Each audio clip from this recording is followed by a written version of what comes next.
আমি তোমাদের এক ধরনের যোগজ বা ইন্টিগ্রালের উপর উপস্থাপনা দিব।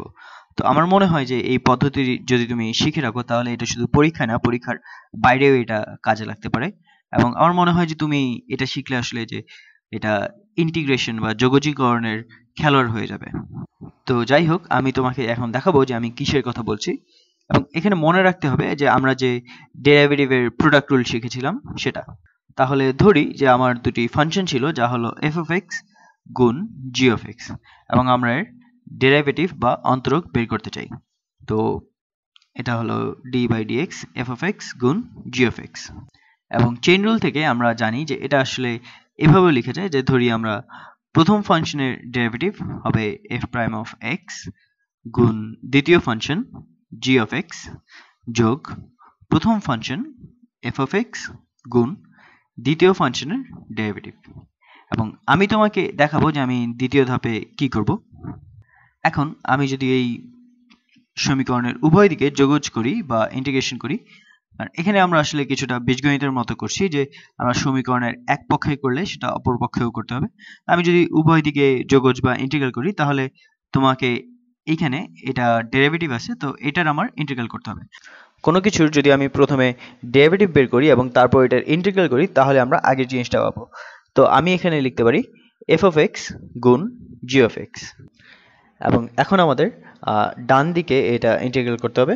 আমরা এখানে অনির্দিষ্ট যোগজ বা ইনডেফিনিট ইন্টিগ্রাল করছি, এবং এটা হলো ডেরিভেটিভের উল্টোটা। তো আমরা এই পদ্ধতি আসলে ডেফিনিট ইন্টিগ্রাল বা নির্দিষ্ট যোগজের জন্য আমরা প্রয়োগ করতে পারবো। তাহলে এখানে হবে integration F prime of X গুণ জি অফ এক্স ডিএক্স যোগ ইন্টিগ্রেশন এফ অফ এক্স গুণ G prime of x dx. এটা এখন দেখতে কিছুটা এলোমেলো মনে হতে পারে, তো আমি এটা একটু গুছানোর চেষ্টা করি। আমি এখান থেকে যে কোনো একটা নিয়ে আমি দুই দিকেই বিয়োগ করতে পারি। আচ্ছা, আমি প্রথমটা নিচ্ছি। তো এই পদটিকে আমি সমীকরণের উভয় পক্ষ থেকেই বিয়োগ করব, তাহলে এটা এইদিকে চলে আসবে এবং সমীকরণের একদিকে শুধু এটা থাকবে।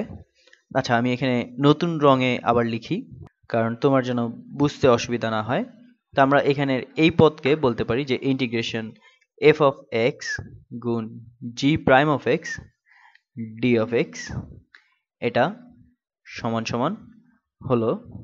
আচ্ছা, আমি এখানে আবার হলুদ রঙে ফিরে যাই। তো এটা হবে এফ অফ এক্স গুণ জি অফ এক্স, এবং এই পদটিকে আমরা সমীকরণের এই পাশে নিয়ে এসেছিলাম। তো এখানে হবে প্রথমে বিয়োগ এবং integration F prime of X গুণ জি অফ এক্স পুরোটা ডিএক্স। তো আমি আসলে এখানে শুধু এই সমীকরণটার পদগুলিকে একটু এইদিক ওইদিক করলাম। তো তুমি হয়তো বলতে পারো যে আচ্ছা, তো ঠিক আছে, তো এটা করে আমাদের লাভ কি হলো? তাহলে আমরা আসলে কি করলাম, আমি এটা প্রমাণ করলাম। আচ্ছা, তুমি একে একটি সূত্র বলতে পারো, আমি প্রায় ভুলে যাই, আসলে অনেক লম্বা সময় হলো যে আমি এটা করিনি। তো তারপর একে আমি আবারও প্রমাণ করলাম আমি আসলে নিজের কাছে। তো এটা হলো সূত্রটা। একে আমরা সখণ্ড পদ্ধতিতে যোগজীকরণ বা ইন্টিগ্রেশন বাই পার্টস বলি। আমি তোমাকে দেখাবো যে এটা আসলে কিভাবে ব্যবহার করা যায়। ধরি আমি একটি অনির্দিষ্ট যোগজ বা ইনডেফিনিট ইন্টিগ্রাল নিব। কি নেওয়া যায়? ধরি ইন্টিগ্রেশন এক্স কোসাইন এক্স গুণ ডিএক্স। তো আমার মনে হয় যে আমরা এই পর্যন্ত ইন্টিগ্রেশন যতভাবে শিখেছি এইগুলি এখানে কাজে আসে না, কারণ আমাদের ফাংশন ও এর ডেরিভেটিভ নাই। তাহলে আমরা এখানে প্রতিস্থাপন বা যেটা চেইন রুলের বিপরীত আমরা সেটা করতে পারবো না, এবং এটি একটি সরল বহুপদীয় নয়। তাহলে তুমি যদি এরকম কিছু দেখো ইন্টিগ্রেশন করার সময়, তো আমাদের এটা হলো শেষ উপায় যে ইন্টিগ্রেশন বাই পার্টস। এটা কিছুটা প্রথমে ভেজালযুক্ত মনে হতে পারে। তো আমরা ইন্টিগ্রেশন বাই পার্টস কিভাবে করব? তাহলে ইন্টিগ্রেশন বাই পার্টস আমাদের বলে যে আমাদের যদি একটি ফাংশন থাকে এবং অন্য একটি ফাংশনের ডেরিভেটিভ থাকে এবং এটার ইন্টিগ্রাল বের করতে হয়, তাহলে আমরা এই সূত্র ব্যবহার করতে পারবো। তো তাহলে আমি যা করব তাহলে তুমি দেখে বলতে পারো যে সালমান, তুমি কিভাবে জানো এটি কিভাবে করতে হয়? তো আমি তোমাকে শুধু বলবো যে আমি এটা শেষ করার পর তারপর তোমাকে বলবো। আমরা সবসময় অঙ্ক সাধারণত সরল করে করতে চাই। তো তুমি সর্বদাই চাইবে যে জটিল কিছু সরিয়ে এটা থেকে সহজ করে এটা নির্ণয় করতে।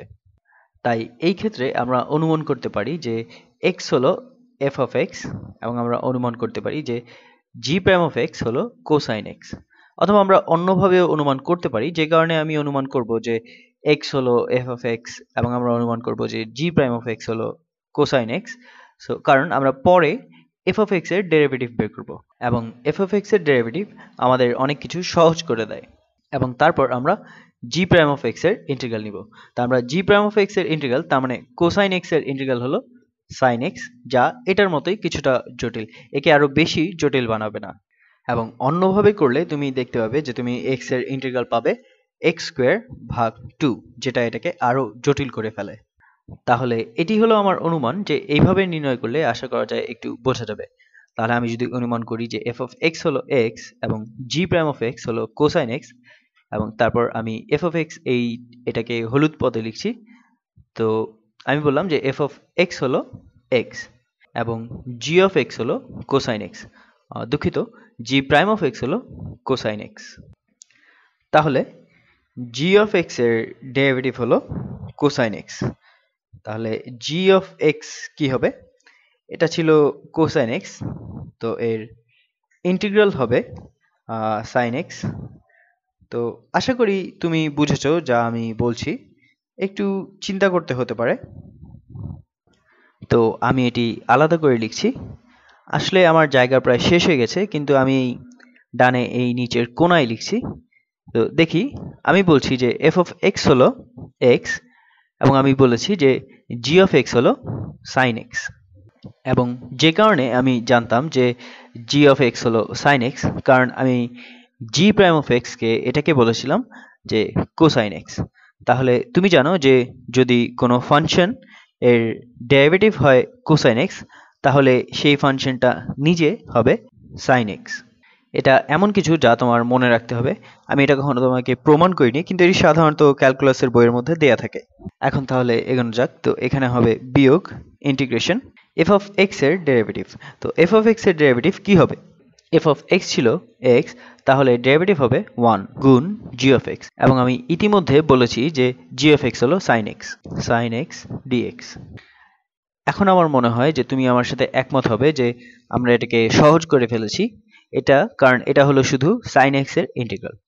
তাহলে যদি এটা সমান সমান হয় এক্স সাইন এক্স, আর এটা হলো প্রথম পদ বিয়োগ এখানে সাইন এক্স এর ইন্টিগ্রাল কি হবে, বা আমি আরো সহজ করে বলি যে এটা নেগেটিভ সাইন এক্স, আর এখানে লিখতে পারি প্লাস। তো এখানে এটা আসলে আরো বেশি সহজ হয়ে গেল যে আমাদের নেগেটিভ সাইন এক্স এর ইন্টিগ্রাল কি। তুমি এখানে এই ওয়ানটাকে উপেক্ষা করতে পারো। তাহলে নেগেটিভ সাইন এক্স এর ইন্টিগ্রাল হলো কস এক্স, এবং অবশ্যই আমরা কখনো যোগ সি কে ভুলবো না। তাহলে আমরা এখানে প্রোডাক্ট রুল ব্যবহার করে এই সূত্র বের করেছি যে ইন্টিগ্রেশন বাই পার্টস, এবং আমরা অনেক ক্যালকুলাস বইয়ে অনেক মধ্যে এটি ইউ ও ভি দিয়ে করা আছে।